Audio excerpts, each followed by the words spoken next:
Welcome back to another video. Today we're going to be doing brakes on a 2015 Chrysler 200. So yeah, let's get to it.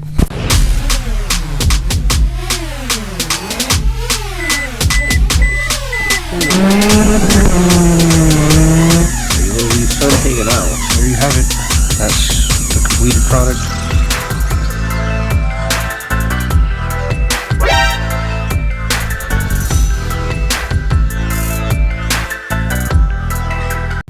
Alright, so first things first, of course, take off the wheel.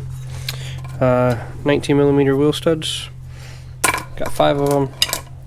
After that, if you don't have a caliper compressor to compress the caliper back in, you can take a flathead screwdriver like this, shove it in between here, if you're replacing the pads and rotors.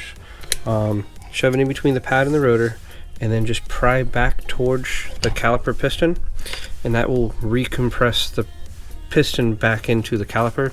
So that way, whenever you go to put your new pads on and your new rotor, you have nothing to worry about it not fitting because everything's compressed correctly. So up next, take these out here, which I believe are 14.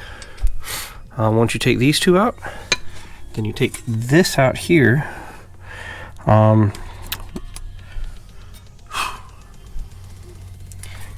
That's a special bolt. I don't know if I have that socket. We'll figure that out in a minute. But yeah, let's go ahead and take these off, and we'll worry about this in a second.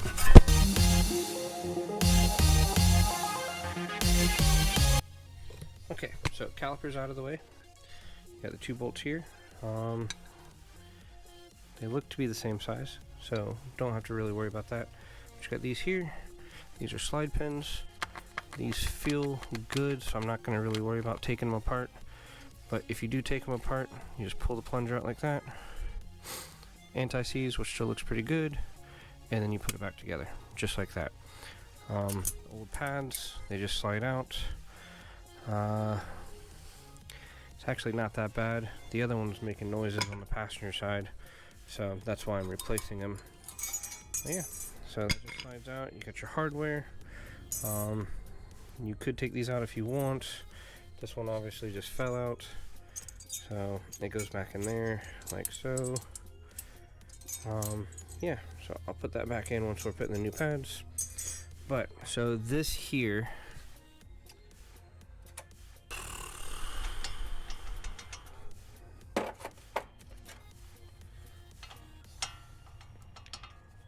that may work.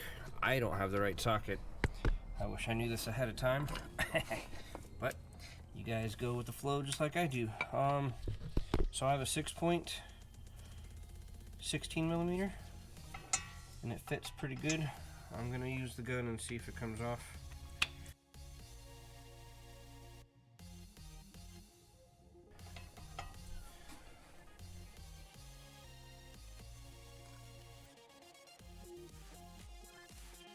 $16mm 6-point does work.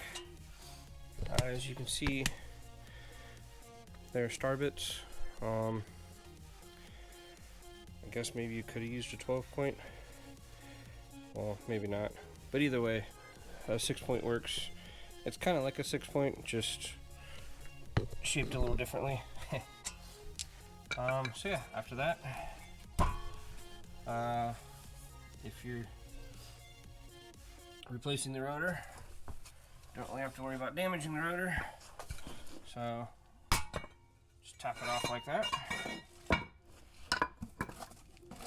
then your new one just slides right on, like so.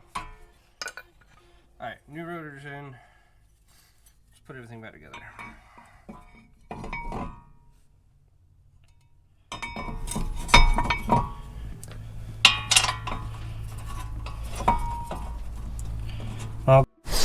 I interrupted this video to tell you guys, if you're putting new rotors on, a lot of them come with a anti-rust like coating on them. So alcohol and either a Scotch-Brite pad or a rag or something, clean both sides up. This one looks like it may have had it. I'm gonna do that alcohol. I didn't notice it until just now. It just came in a clear plastic bag inside of this block box. But yeah, so you want to do that too, because if not, that corrosion or that coating can build up on your brake pads, make them slick and not work properly. So yeah, back to the video. Goes back together just like you took it off, but backwards. So you start with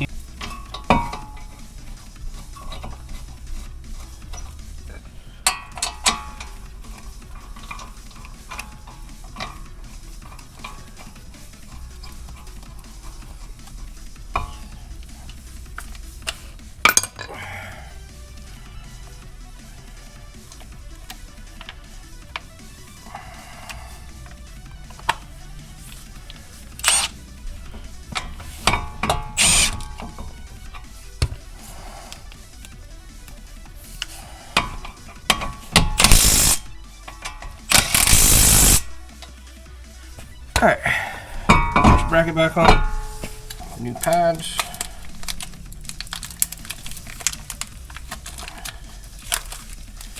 I'm gonna have to edit this video a lot.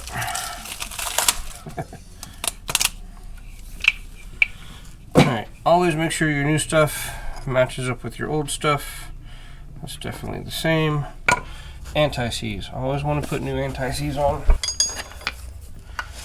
And you get your anti-seize. Put a little bit here.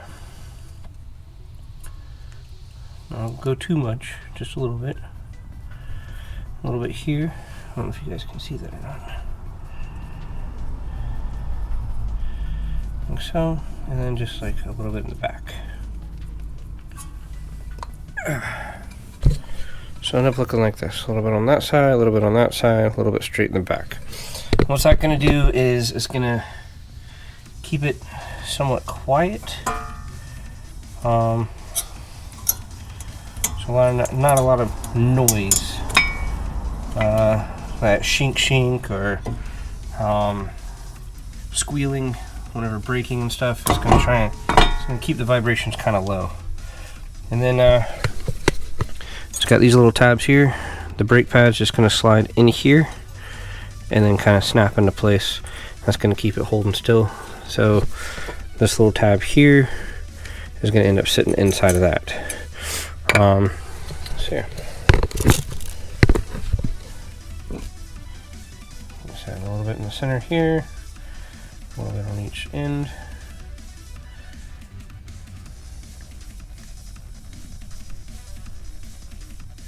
I know some people probably say you don't need to do this, or you do need to do this. This is how I was taught, and I've done it since, and I've had no issues ever.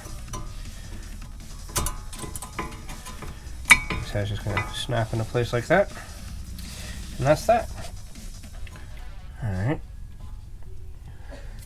The caliper's going to come on, like so.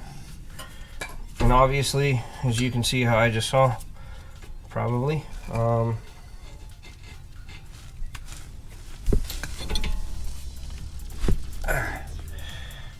this isn't going to do anything because it's dead center of everything. So if I wanted to, I should have put it on each side. Some calipers come all the way across. I wasn't paying attention. But over here for the slide pins, they have a flat spot on them on both sides. Make sure that flat spot lines up with your caliper on both top and bottom. If not, it'll never seat correctly, and then you'll have issues. So after that, you just put these back in.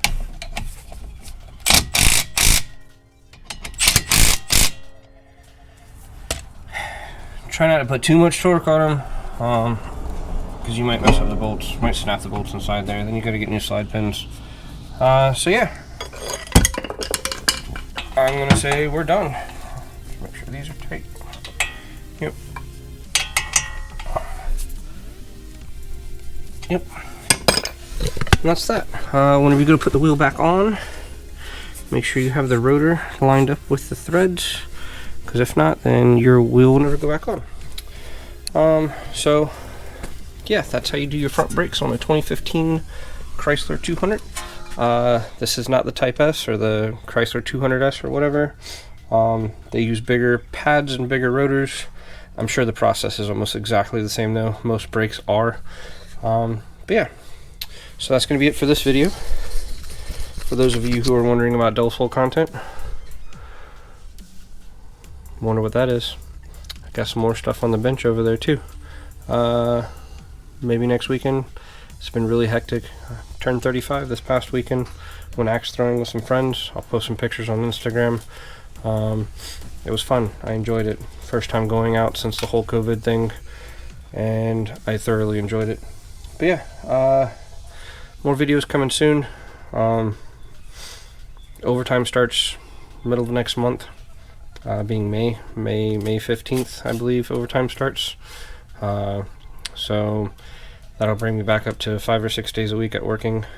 Don't like it, don't want to, but it's money. More money means more car parts. More car parts means the faster this thing gets done. I'm going to be bondoing that, making that look all nice and pretty. And then think about Raptor lining, either the aerosol, I don't have an air compressor, or maybe getting it towed somewhere to a friend's house to use the air compressor Raptor lining. Yeah. But anyway, I'm rambling. See you guys in the next video. Have fun. Space machine. Wow.